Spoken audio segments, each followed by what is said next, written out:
Hello students. तो आज हम लोग अपना चैप्टर क्वाड्रेटिक इक्वेशन पढ़ेंगे इस लेक्चर में। ठीक है, तो सबसे पहली बात कि क्वाड्रेटिक इक्वेशन होती क्या है, यहीं से स्टार्ट करते हैं। तो देखो, इक्वेशन का मतलब होता है कि ऐसा कोई भी मैथमेटिकल एक्सप्रेशन जिसमें इक्वल टू का साइन हो। ठीक, कोई भी ऐसा मैथमेटिकल एक्सप्रेशन जहां इक्वल टू का साइन हो उसको हम इक्वेशन बोलते हैं।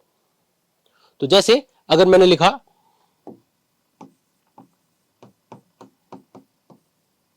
2x + 1 = 7, तो ये एक इक्वेशन है। क्यों? क्योंकि यहाँ इक्वल टू का साइन है। तो कोई भी ऐसा expression which has equal to sign is known as an equation. अब ये इक्वेशन क्वाड्रेटिक कब होगी? तो देखो, इक्वेशन क्वाड्रेटिक तब होती है जब उसकी जो डिग्री होती है, degree means highest power, variable के ऊपर आने वाली हाईएस्ट पावर, वो अगर 2 है तो ऐसी इक्वेशन को हम लोग क्वाड्रेटिक इक्वेशन बोलते हैं। ठीक है, तो इसका मतलब क्वाड्रेटिक इक्वेशन जो होगी वो कुछ इस तरह की दिखाई पड़ेगी।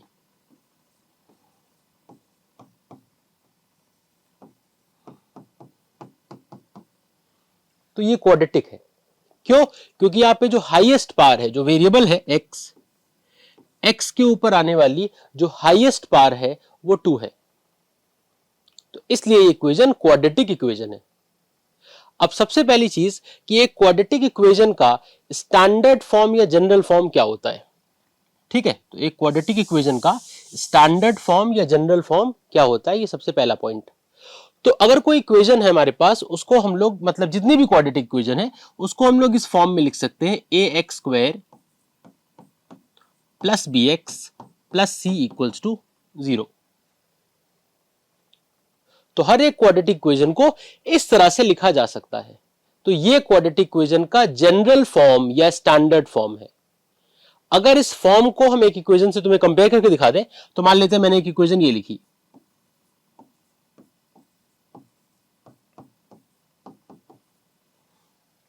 तो अगर कंपेयर करो दोनों को, मतलब अगर हम इसको इससे कंपेयर करें, तो देखो यहां पे जहां a है उस जगह पे यहां 2 है, करेक्ट। जहां पर b है उस जगह पर यहां -3 है, और जहां पर c है उस जगह पे यहां पे 7 है। तो अगर हम कंपेयर कर लें तो वैल्यूज निकाल लें, तो यहां से a की वैल्यू आएगी 2, b की वैल्यू आएगी -3 एंड c की वैल्यू आएगी 7। a की वैल्यू आएगी 2, b की वैल्यू आएगी -3 और c की वैल्यू आएगी 7। ठीक, तो किसी भी क्वाड्रेटिक इक्वेशन को हम इस फॉर्म में एक्सप्रेस कर सकते हैं, इसलिए हम इसको क्वाड्रेटिक इक्वेशन का स्टैंडर्ड फॉर्म या जनरल फॉर्म बोलते हैं। एक छोटी सी इस पे कंडीशन है, कंडीशन ये है कि जो x² का कोफिशिएंट है विच इज a, तो a की वैल्यू 0 नहीं हो सकती। तो ये ध्यान रखना, a can not be 0।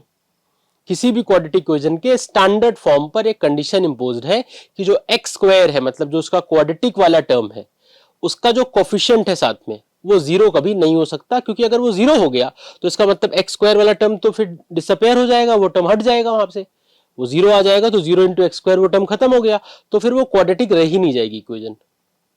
Clear है? बाकी चीजें 0 हो सकती है, मतलब अगर b को कहें तो 0 हो सकता है, c 0 हो सकता है, केवल a हमारा 0 नहीं हो सकता। अब इस चैप्टर में नेक्स्ट जो पढ़ना है वो सबसे पहले स्टार्ट करना है कि एक क्वाड्रेटिक इक्वेशन का सॉल्यूशन कैसे निकाला जाता है। तो देखो, हमें पता है कि सॉल्यूशन होता क्या है, ये हमने पहले भी देखा हुआ है, एक बार फिर से रिपीट कर दे रहे हैं।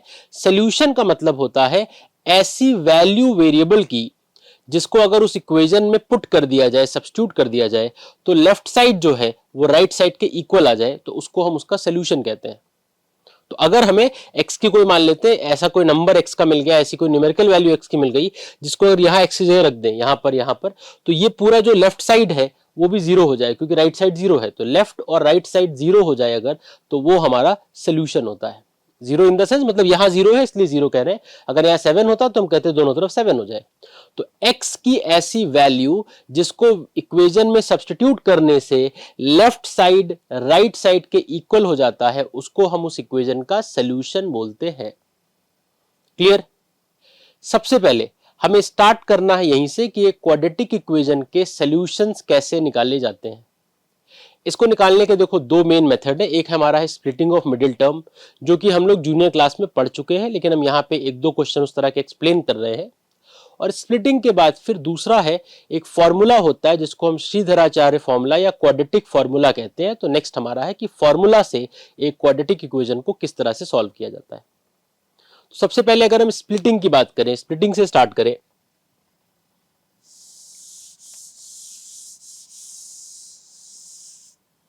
तो एक छोटी सी इक्वेशन लेते हैं, उससे हम पूरी चीज एक्सप्लेन कर देंगे किस तरह से होता है। इनफैक्ट 2-3 इक्वेशन से एक्सप्लेन कर देंगे ताकि वो स्प्लिटिंग वाला पार्ट तुम्हें एकदम क्लियर हो जाए, बिकॉज वो बहुत जरूरी है आगे वर्ड प्रॉब्लम में, इनफैक्ट और भी जो चैप्टर है वहां भी वो यूज होता रहेगा। ठीक, तो फॉर एग्जाम्पल एक इक्वेशन लेते हैं, मान लेते हैं हमारे पास इक्वेशन है 2x² - 7x + 12 = 0। ठीक, मान लेते हैं ये एक इक्वेशन है। तो सबसे पहले हमें क्या करना होता है, फर्स्ट स्टेप हमारा होता है कि जो x² का कोफिशिएंट है, ठीक, जो यहां पे 2 है, तो सबसे पहले इस 2 को इस लास्ट वाले नंबर 12 से मल्टीप्लाई करना होता है। मतलब ये कह सकते हैं कि हमें a को c से मल्टीप्लाई करके पहले ac निकालना होता है। तो हम 2 को 12 से मल्टीप्लाई करेंगे, 12 × 2 हो जाएगा 24। क्लियर? अब क्या करना है, हमें दो ऐसे नंबर सोचने हैं जिनका प्रोडक्ट 24 आता हो। दो ऐसे नंबर जिनका प्रोडक्ट करने पे 24 आता हो, और क्योंकि हमारा ये 24 प्लस का आया है तो वो ऐसे नंबर होने चाहिए जिनका सम करने पे मिडिल वाला टर्म आता हो। फिर से रिपीट कर रहे हैं, देखो हमने 2 × 12 किया, कितना आया 24। अच्छा, कैसा 24? प्लस का 24। तो अब हमें दो ऐसे नंबर ढूंढने हैं जिनको मल्टीप्लाई करने पे 24 आता हो, और क्योंकि प्लस का 24 आया है तो उनको ऐड करने पर ये वाला टर्म आता हो 7। अच्छा, अगर ये माइनस का 24 आया होता, एग्जाम्पल के लिए बता रहे हैं, तो फिर हम दो ऐसे नंबर ढूंढते जिनको मल्टीप्लाई करने पे 24 आता हो और उनको सब्ट्रैक्ट करने पे 7 आता हो। तो अगर ये ए और सी का प्रोडक्ट नेगेटिव है तो सब्ट्रैक्शन करने पे मिडिल टर्म आना चाहिए, और अगर ए और सी का प्रोडक्ट जो है वो पॉजिटिव है तो ऐड करने पे मिडिल वाला टर्म आना चाहिए। क्योंकि यहां पे 2 × 12 पॉजिटिव का 24 आ रहा है, तो हमें दो ऐसे नंबर ढूंढने हैं जिनका प्रोडक्ट जो है वो 24 हो और ऐड करने पे वो कितना है, 12 आए। ठीक है, तो अब जो है इसको हम स्टार्ट करें अगर, तो देखो अब जब इसको हम स्टार्ट करेंगे तो 24 कैसे कैसे आ सकता है, 24 आ सकता है 8 × 3 आ सकता है 24 हमारा 12 × 2 आ सकता है। ठीक, अब इसमें से ये चेक करना है कि क्या ऐसा नंबर मिलेगा, क्या हर बार ऐसा नंबर मिल जाएगा जो कि मल्टीप्लाई करने पे इतना आए। कई बार ऐसा होगा कि ऐसा नंबर नहीं मिलेगा। फॉर एग्जाम्पल जैसे यहाँ पे 24 आया, अब 24 कैसे कैसे आ सकता है, देखो 24 आ सकता है हमारा 8 × 3, 24 हमारा आ सकता है 12 × 2, 24 हमारा आ सकता है 6 × 4, 24 आ सकता है मतलब, और 24 × 1 आ सकता है। ठीक, अब इन सारे ऑप्शंस में देखो तो ऐसा कोई ऑप्शन नहीं है। देखो अगर हम 8 + 3 करेंगे तब भी 7 नहीं आएगा, हम 12 + 2 करेंगे तब भी 7 नहीं आएगा, हम 6 + 4 करेंगे तब भी 7 नहीं आएगा। तो ये चीज इक्वेशन मैंने ऐसे जानबूझ के ली थी कि हर बार ये स्प्लिटिंग का प्रोसेस पॉसिबल नहीं होता है। तो जब हमारा स्प्लिटिंग का प्रोसेस पॉसिबल नहीं होगा, इसका मतलब जब किसी क्वेश्चन में हम स्प्लिटिंग नहीं कर पाएंगे, तो उस क्वेश्चन में स्प्लिटिंग मतलब कि ऐसा कोई नंबर हमें मिलेगा ही नहीं कि हमने मल्टीप्लाई किया 2 × 12 24 आ रहा है, सम करने पे 7 आ ही नहीं रहा है। तो उस केस में हम लोग फॉर्मूला यूज करते हैं जिसको हम लोग क्वाड्रेटिक फॉर्मूला या श्रीधराचार्य फॉर्मूला कहते हैं। ये बात समझ में आ गई कि ऐसा बिल्कुल जरूरी नहीं है कि हर बार हमें वैसे दो नंबर मिल ही जाए जैसे नंबर की हमें स्प्लिटिंग करने के लिए जरूरत है। क्लियर? जब ऐसे नंबर नहीं मिलते तो वहां पर हम लोग फिर क्वाड्रेटिक फॉर्मूला या श्रीधराचार्य फॉर्मूला का यूज करते हैं। एक और बात, फॉर्मूला का यूज हर जगह हो सकता है।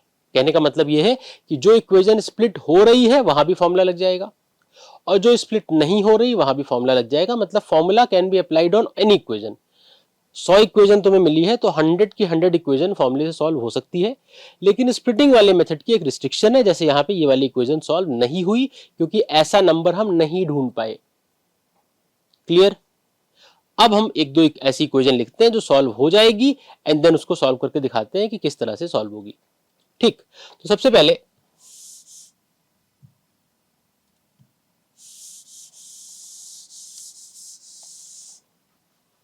दो सिमिलर टाइप के नंबर की इक्वेशन लिखते हैं, जैसे for example x square minus 13x plus 30, और दूसरी इक्वेशन लेते हैं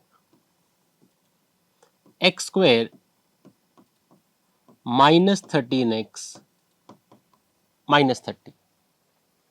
ठीक, तो सबसे पहला स्टेप मैंने क्या बताया, देखो सबसे पहला मैंने स्टेप बताया कि हम यहां पे एक्स स्क्वायर के साथ जो नंबर है, नंबर क्या है, नंबर है 1, हम इस नंबर को लास्ट वाले नंबर 30 से मल्टीप्लाई करेंगे। तो अगर हम इस 1 को 30 से मल्टीप्लाई कर दें तो 1 इंटू 30 कितना हो जाएगा, 30।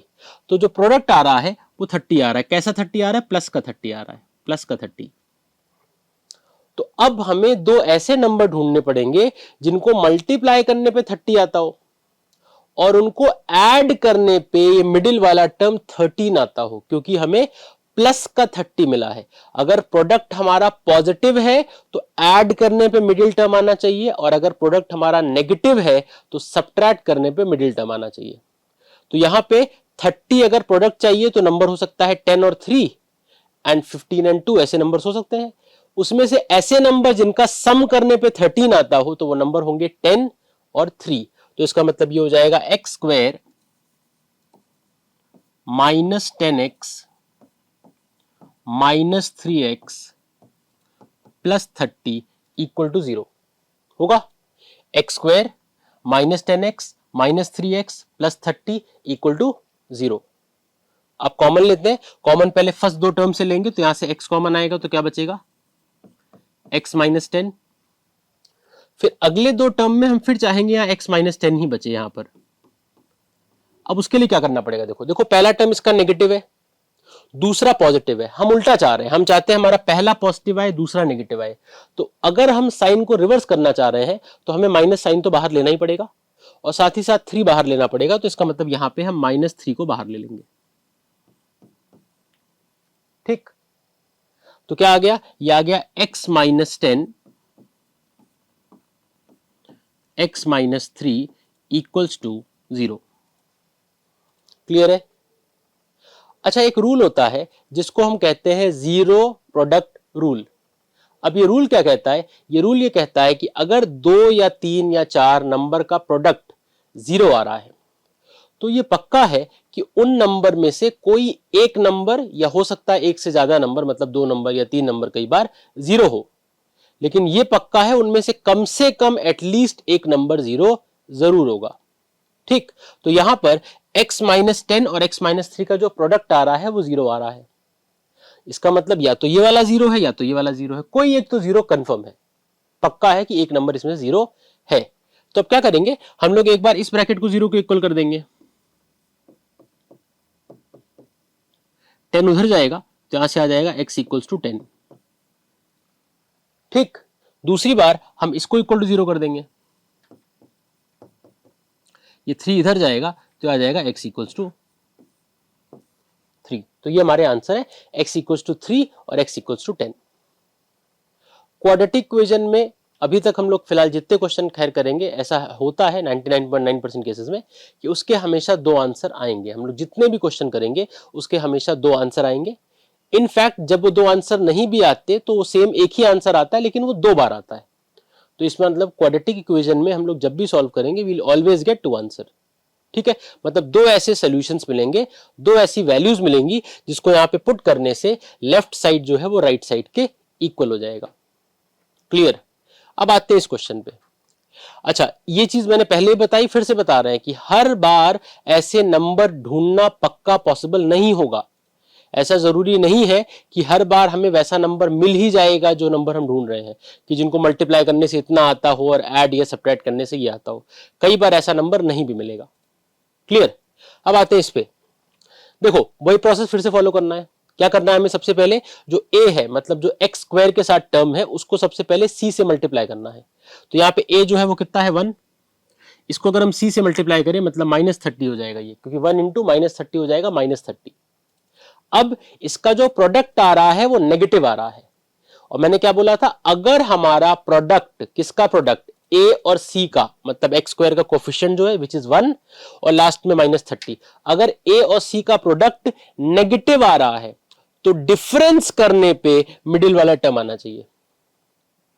तो -30 अगर आ रहा है तो 30 लाने का एक तरीका होता है 15 into 2, 15 को अगर 2 से मल्टीप्लाई करें तो 30 आता है, और 15 और 2 का जो डिफरेंस होता है वो 13 का होता है। तो इसका मतलब यहां पे फैक्टर 15 और 2 होंगे।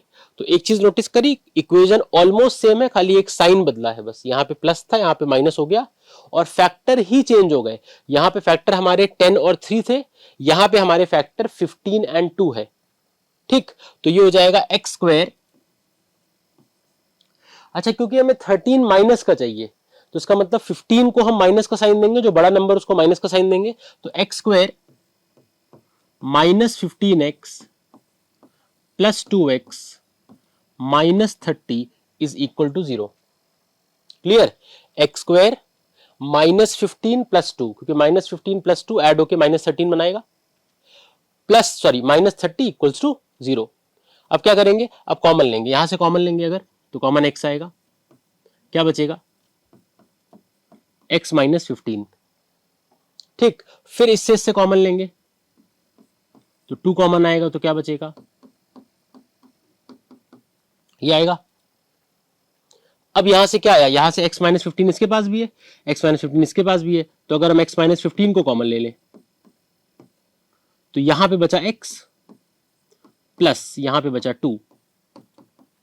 तो अब क्या करें, एक बार इसको इक्वल टू 0 कर दें तो x की वैल्यू आ जाएगी 15, और एक बार इसको इक्वल टू 0 कर दें तो x की वैल्यू आ जाएगी -2। तो ये दो हमारे आंसर्स हैं, ये दो हमारे सॉल्यूशंस आ रहे हैं। क्लियर? तो इस तरह से हम इक्वेशन को सॉल्व करते हैं by using mid term splitting, जो हमारा फैक्टराइजेशन का मेथड है। ये बात समझ में आ गई? एक क्वेश्चन और लेते हैं ऐसा, जैसे ये क्वेश्चन क्या कह रहा है, सॉल्व फॉर x, और जो इक्वेशन है हमारी वो इक्वेशन है 2x स्क्वायर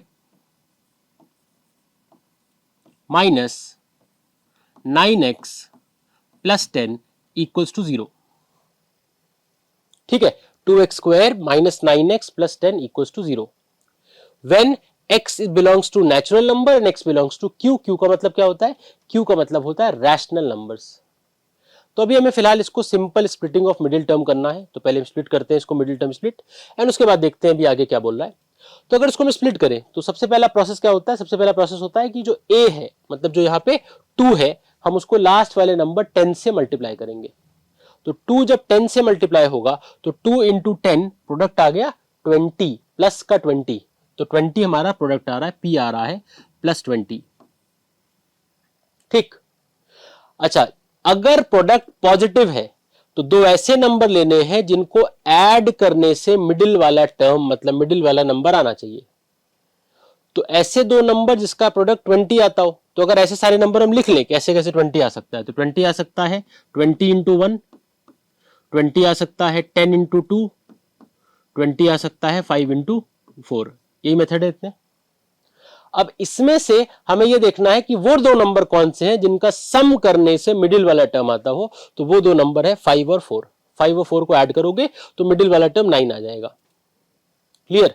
तो यहां पे क्या हो जाएगा, ये हो जाएगा 2x स्क्वायर। अच्छा, दोनों को ऐड करना है तो दोनों का साइन सेम होना चाहिए। यहां पे -9 चाहिए तो इसका मतलब हम लेंगे -5x -4x plus 10 equal to 0 आ जाएगा। ठीक, अब क्या करेंगे, कॉमन लेंगे, कॉमन पहले दो टर्म से लेंगे, तो पहले दो टर्म इससे कॉमन क्या आएगा, केवल x, केवल x आएगा।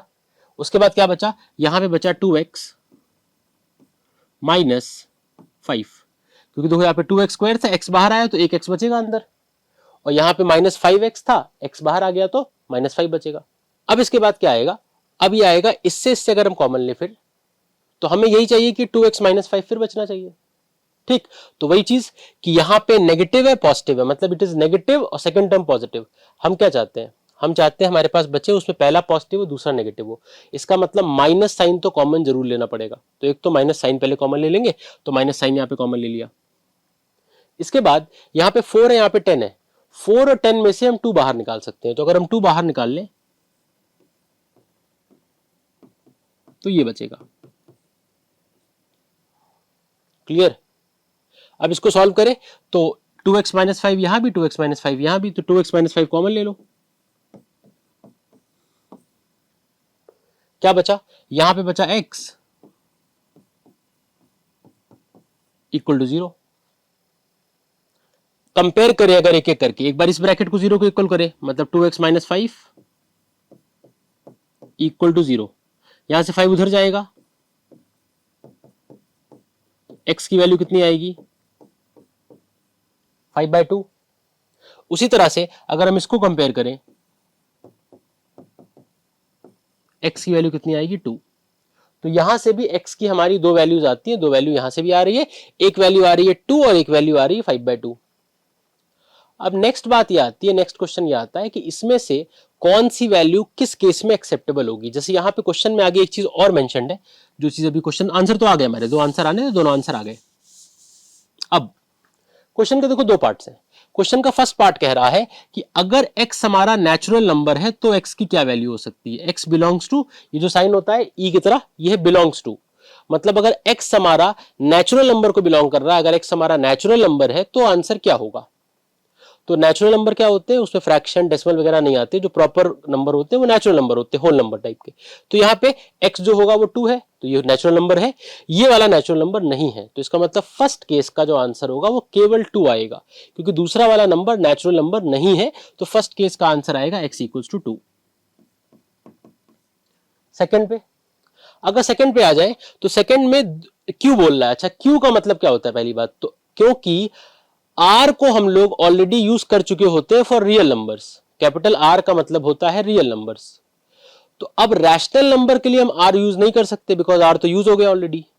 तो रैशनल नंबर के लिए हम लोग क्यू यूज करते हैं, क्यू का मतलब होता है रैशनल नंबर, और रैशनल नंबर क्या होता है, any number which can be written in the form p by q where q is not equal to 0। ठीक, तो इसका मतलब है कि कोई भी फ्रैक्शन वो रैशनल नंबर होगा।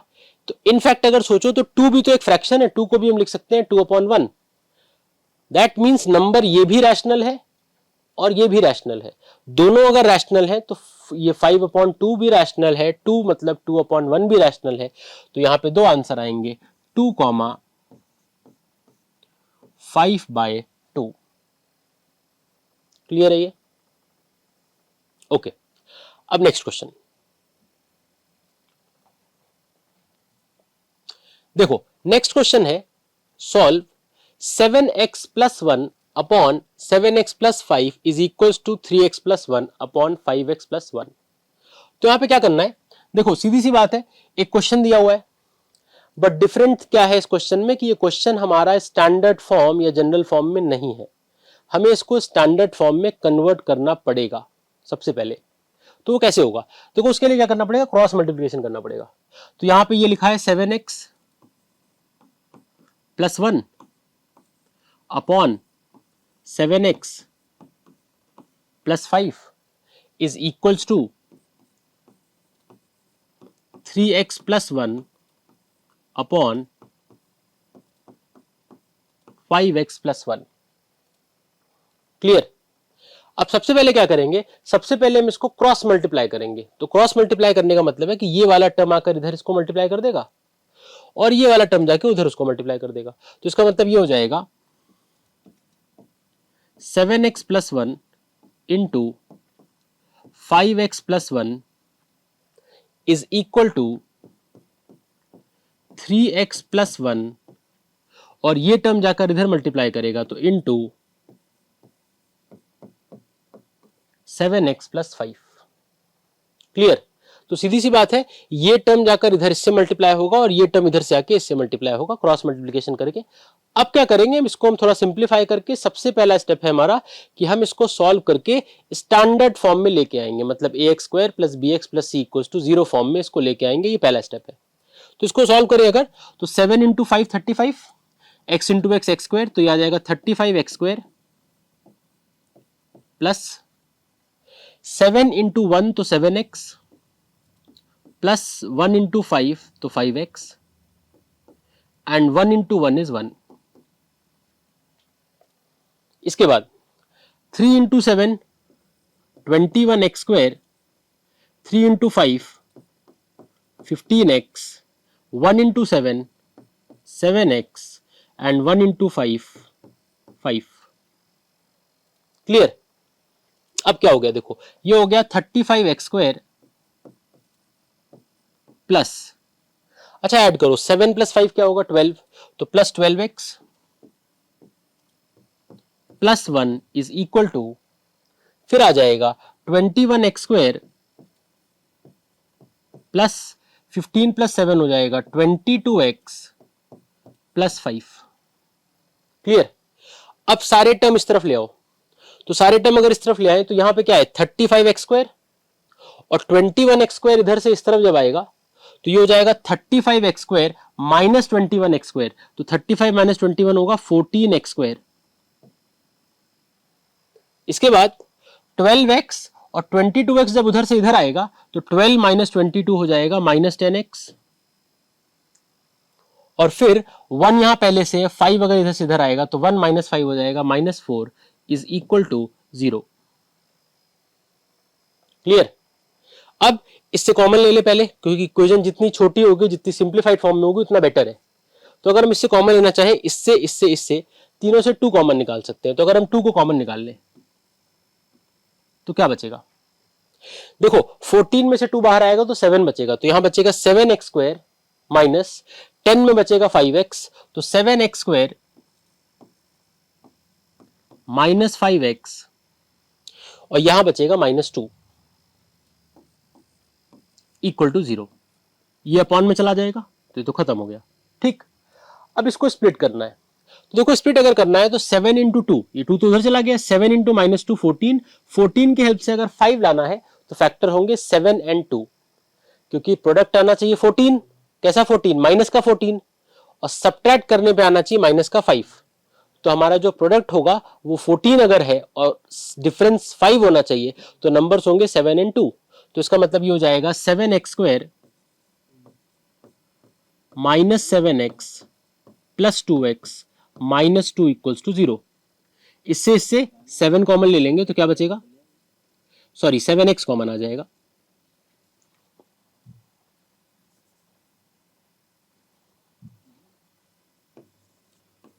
तो 7x कॉमन आएगा, यहां क्या बचा x माइनस 1। क्लियर? इसके बाद अगले दो ब्रैकेट से, अगले दो टर्म से 2 कॉमन आ जाएगा तो फिर बचेगा x माइनस 1। क्लियर? अब क्या हो जाएगा, यहां पे आ जाएगा 7x plus 2 and x minus 1 equal to 0। एक बार इसको इक्वल टू 0 करेंगे तो यहां से x की वैल्यू 1 आएगी, और जब इसको इक्वल टू 0 करेंगे तो यहां से x की वैल्यू आएगी माइनस 2 अपॉन 7। तो ये हमारा आंसर है x equals to 1 and x equals to minus 2/7। ठीक है, तो इस लेक्चर में फिलहाल इतना ही क्वाड्रेटिक के, बाकी का पार्ट हम लोग अब नेक्स्ट लेक्चर में कवर करेंगे। Thank you.